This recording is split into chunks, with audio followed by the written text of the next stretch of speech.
বাজিয়ে নাচ, হাতে ডিম মাছ, সেই সঙ্গে দফায় দফায় জোর স্লোগান। এনআইএ দপ্তর থেকে বিধাননগর মহকুমা হাসপাতাল কিংবা এনআইএর বিশেষ আদালত, দিনভর ধৃত তৃণমূল নেতা শওকত মোল্লাকে ঘিরে দেখা গেল এমনই বিক্ষোভের ছবি।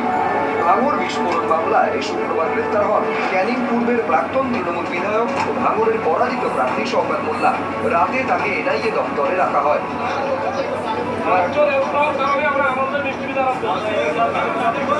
শনিবার সকালে নিউ টাউনে এনআইএ দপ্তরের বাইরে ভিড় করেন ভাঙড়ের বাসিন্দাদের একাংশ।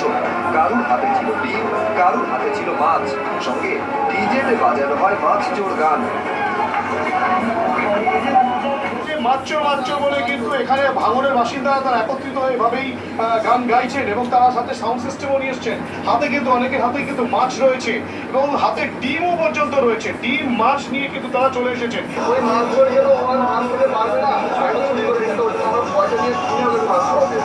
ডিম মাছ শওকত মোল্লা মানে ক্যানিং এ মাছ চুরিতে একটা রেকর্ড আছে।